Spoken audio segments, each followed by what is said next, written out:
Hello again, everyone. Mr. Theofelis back again with you. I did bring Rufus back again.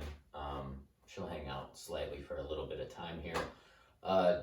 Did want to come back again with you with an update and a little bit of stuff from the text. I'll talk about how that'll be slightly different this time to hopefully expedite the process, make it a little more quick. Everybody who commented and watched the last video, thank you very much. Shout out to Andrena, Joy, Maihan, Darina, Colton, Sochi, Dakota, and someone going by the name Turkey Brain. Not quite sure who that is. Thanks for the comments, positive or negative, Andrena, whatever they may have been.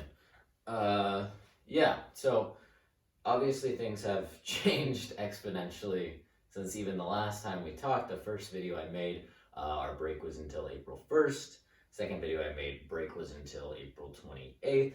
And now still the same amount of time, but unsure if that's going to hold true. And obviously things have changed statewide in terms of this like shutdown.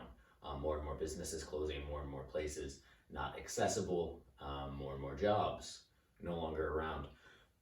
I'm sure people have questions in regards to, you're curious as to, Mr. Theo, how is this going to make classes work out? Are we going to have assignments? Are we going to have units?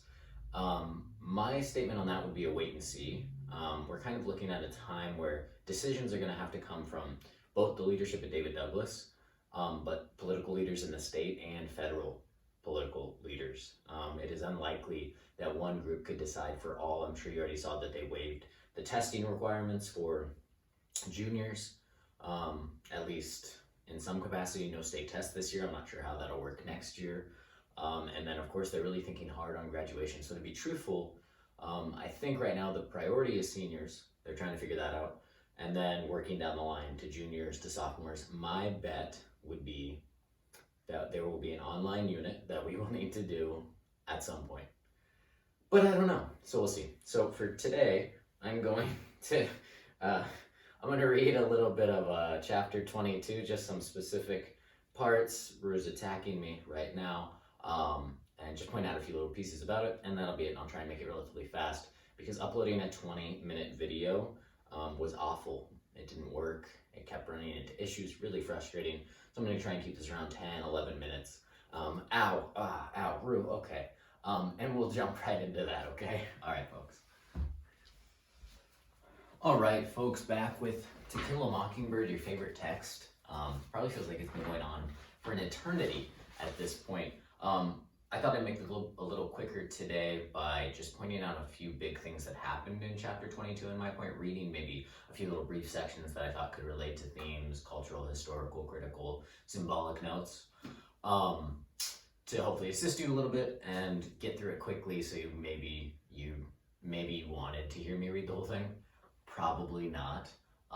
The whole thing is available. You can listen to it online. I'm sure you've noticed, read by someone who is much better at doing so than I, or you just read it yourself. Totally fine. Maybe you didn't do notes, so you listened to this and it helped you out. That's great. So in chapter 22, it's just after Tom has been sentenced or found guilty. He has not been sentenced. Key distinction there. And the kids go home and Jim cries and he's really emotional and unhappy about it. And they kind of meander around a little bit. They go to Miss Maudie's house and she's made them all cakes. You might recall from way back that she makes them cakes. Jem's is the biggest.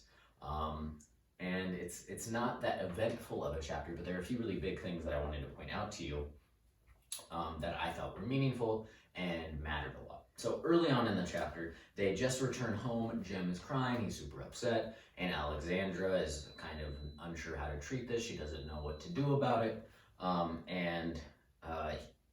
Jem asks Atticus, how did they do this, right? Like, how could they sentence Tom or find him guilty of the crime?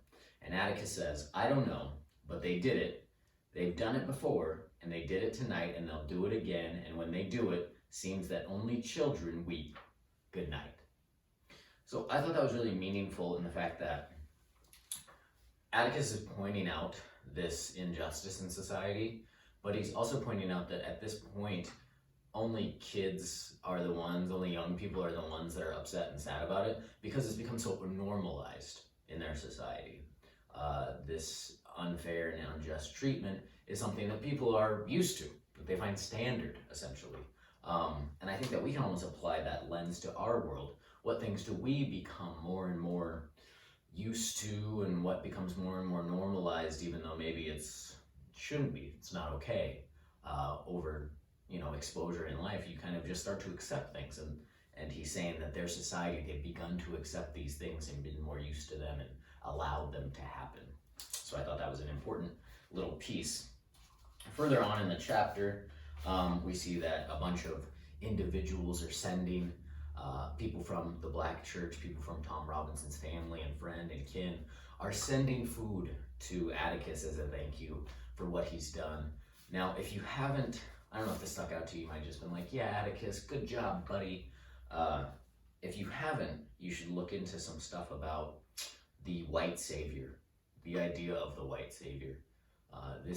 People have criticized this book as being racist, not because it uses the N-word, but because it plays on this role of the white savior. And Atticus is the white savior who comes in and helps Tom Robinson, and yippee, he's such a good guy, but he didn't actually help Tom Robinson, and maybe you could argue he's not a good guy. I know I might be saying things right now that you're saying, Mr. Theofelis, you're totally wrong. I hate you, you're incorrect.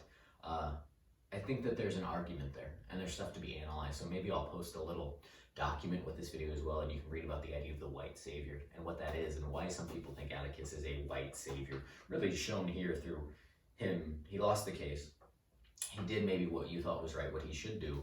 He lost the case, but then all the Black people in society are very thankful to him for what he's done. And there's an argument that this is racist in its own accord. So they get all this stuff. The kids sit down to eat, and Alexandra's being really annoying and awful. And then they go over to Miss Maudie's house where they get the cake from her. And I put a little note here for myself in relation to Jem thinks the whole society is terrible and everybody's awful. And Miss Maudie reveals that people like Judge Taylor, people like Mr. Hectate, stop eating and start thinking, Jem. Did it ever strike you that Judge Taylor naming Atticus to defend that boy was no accident? That Judge Taylor might have had reasons for naming him. Miss Maudie is alluding to and showing that Judge Taylor picked Atticus because he knew that Atticus would most properly and expertly represent Tom. That there was supposed to be some person named Maxwell Green who was super new, had just passed the bar, wasn't very good, would have done horribly, and all of this Tom Robinson business would have been brushed under the rug. But Judge Taylor purposefully appointed Atticus in order to make a really solid case for Tom and really bring this injustice and this issue into the light of for everyone in Macomb County.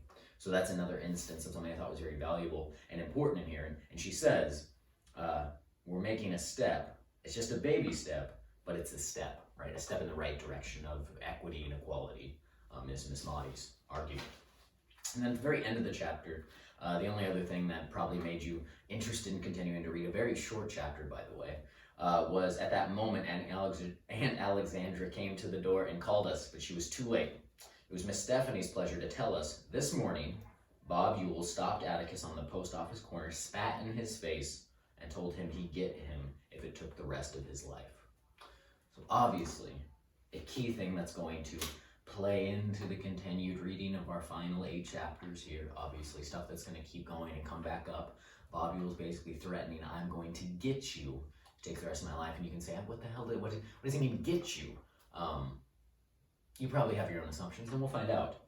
You probably read that next line on chapter 23 right away, and it says, I wish Bob Ewell wouldn't chew tobacco. So he didn't just spit into his face, he spits dip spit, chew spit, which is this really gross nicotine spit that would build up when someone chews. If you ever watched an old show and they spit into a spittoon, like an old cartoon, they go too, and it goes in, that was a bad sound effect, doesn't matter. They spit into this big jug, that's dip spit, chew spit, and this is what he spit into Atticus's face, because he is mad at Atticus. And you're saying, well, I don't know why he's mad at Atticus. Maybe you're saying that, you probably know why. They won the case, right? So why should we be mad at Atticus? It's because Atticus made him look like a fool. Regardless of the fact that they won, he looked stupid, Mayella looked foolish, and people in the towns have continued assumptions about the Ewells because of the things Atticus proved in the case. All right, I'll stop there. Hopefully I pointed out just some key big components to you, some note things that you could write down, some cultural, historical, symbolic, and certainly some theme notes related to some of the stuff I was saying just now. Yeah, I hope things are going well, folks.